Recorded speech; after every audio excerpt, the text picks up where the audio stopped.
Bismillah ar-Rahman ar-Rahim. Now at the main headlines. Honorable House of Grand Ayatollah Shirazi commemorates Laylatul Qadr under the martyrdom of Amir al-Mu'mineen Ayub Nouinou Shia Waves. Shia community looking forward to rebuilding a 40-year-old masjid in Utah, USA.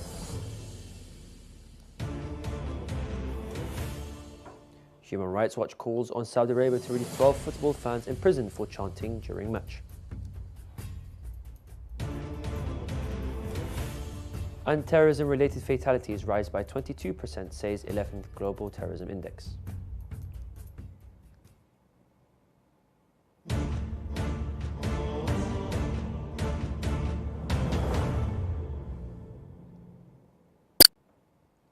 Assalamu alaikum wa rahmatullahi wa barakatuh, dear viewers. This is Yunus Dawood and you're watching Shia Waves live from London, only on Imam Hussein TV 3. The Honourable House of the Supreme Religious Authority, Grand Ayatollah Sayyid Sadiq al-Hussein al-Shirazi, has begun holding ceremonies to commemorate the blessed Qadr nights and the painful martyrdom of Imam Ayub Nouinou Shia Waves. According to the official website of His Eminence, the Shirazi Honourable Residents began holding ceremonies and mourning sessions to commemorate the blessed nights of Qadr and the painful anniversary of the martyrdom of the Commander of the Faithful, Amir al-Mu'mineen. These ritualistic and mourning ceremonies will continue for 5 nights with the presence of large crowds of followers of the Ahlul Bayt alayhimus from inside and outside Iran, the website also added. It mentioned that His Eminence Grand Ayatollah Shirazi reiterated his calls to the Shia followers in particular and Muslims in general to honour the blessed nights of Qadr and remember the tragic event of the martyrdom of the successor of the Holy Prophet and his Caliph, Imam Ayub Nouinou Shia Waves.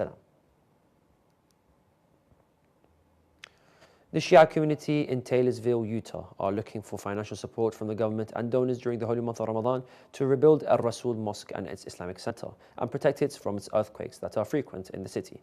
According to UNA's news agency SLTRAB, Al-Rasul Mosque and its affiliated Islamic Center are considered the second home for followers of the Ahlul Bayt alayhimus and a place where they gather and perform their sacred rituals since 1984. The center is run by members of the Iraqi Shia community who have successfully turned a former church into a mosque and an Islamic center, becoming a second home for all Shia community members. Community members are trying to raise between $3 to $5 million to complete seismic upgrades, improve structural safety, and preserve the architectural elements of the building to ensure that it remains open to believers for the next 100 years.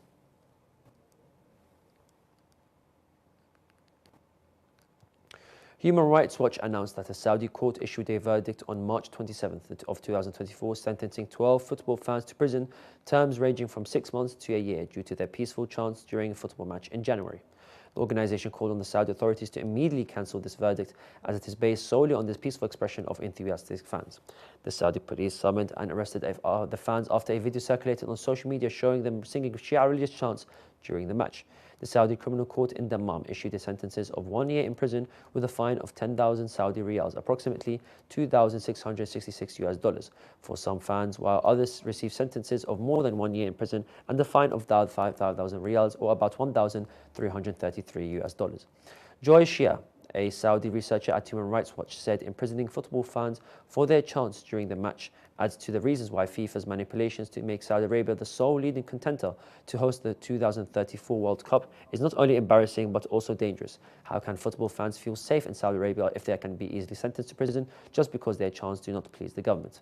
On January 24, during a match between Al-Safa and Al-Bukhariya clubs in the eastern region of Saudi Arabia, a group of Safa fans were filmed peacefully singing Shia's religious chants celebrating the birth of Imam Ali alayhi salam, whom Shia Muslims consider their first Imam. According to an informed source, in the days following the match, more than 150 fans were summoned by the Qatif police for questioning and most were released, but 12 individuals were detained in Dammam public prison.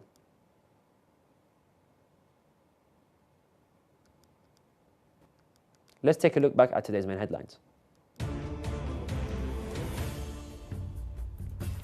The Honourable House of Grand Ayatollah Shirazi commemorates Laylatul Qadr martyrdom of Amir al-Mu'mineen Ayub Nouinou Shia Waves.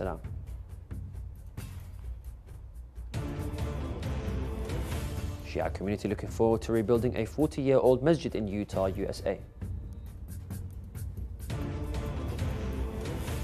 And Human Rights Watch calls on Saudi Arabia to release 12 football fans in prison for chanting during match. Also tonight, Morocco hosts first edition of Arabic calligraphy and Noble Quran exhibition.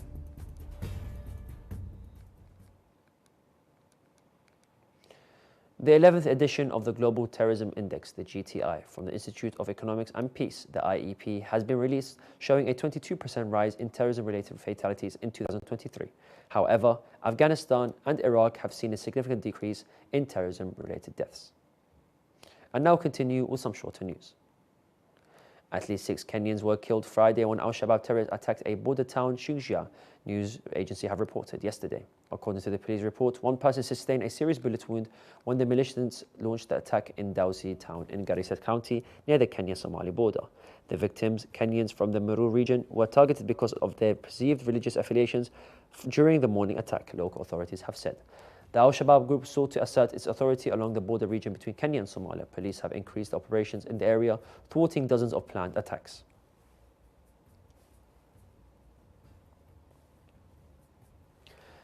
The Kadhimiya Holy Shrine has installed steel wall partitions inside the Holy Shrine to organize and facilitate the movement of honorable pilgrims. Engineer Nadia Fuad Al-Asim, director of the engineering department, noted that the new partitions are characterized by durability and aesthetics and the design compatible with the Islamic and spiritual atmosphere of the place.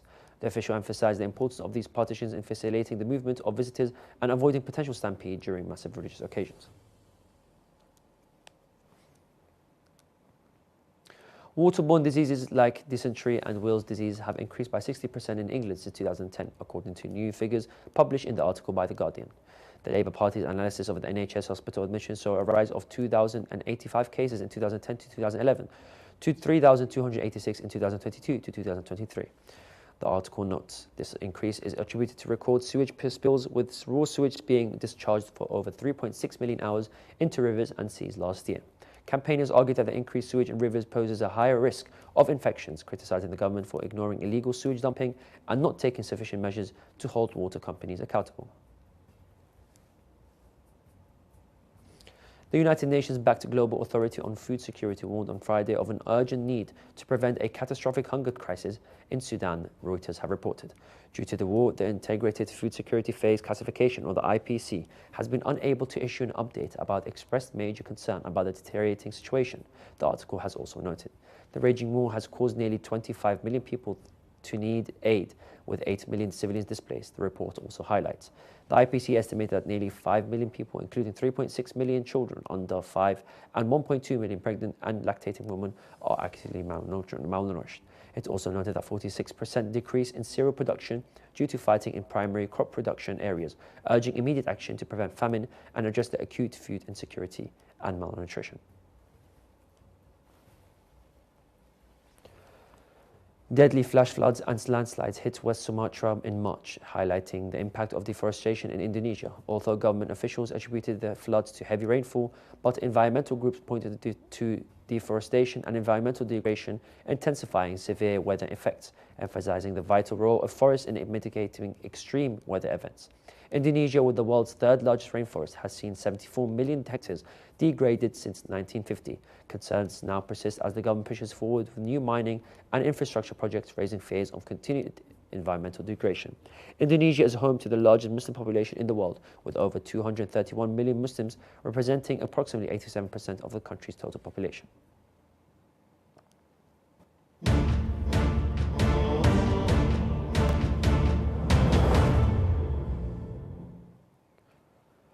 Coinciding with the fasting month of Ramadan, the Cultural and Arts Center in the Moroccan city of Safi is hosting the first edition of the Arabic Calligraphy and the Noble Quran exhibition, which offers a unique opportunity to discover the cultural and artistic heritage of Morocco.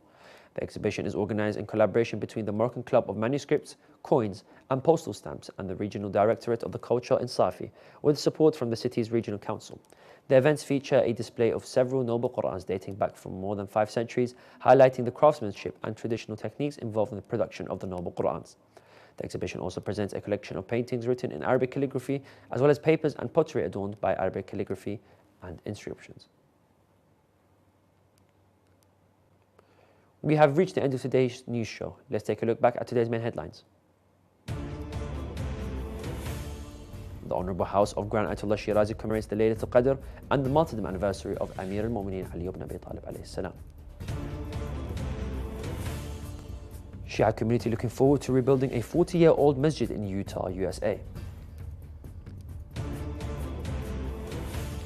Human Rights Watch calls on Saudi Arabia to release 12 football fans imprisoned for chanting during match. Terrorism-related fatalities raised by 22%, says 11th Global Terrorism Index.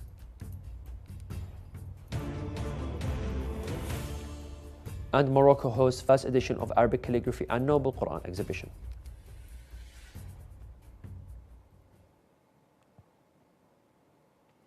You can view the latest news on our website, or you can send news of your city or country to be published on our news agency. Contact us on numbers at the bottom of your screen. Thank you all for watching, and we pray to Allah the Almighty to hasten the reappearance of the Mosque of our time. Wassalamu alaikum wa rahmatullahi wa barakatuh.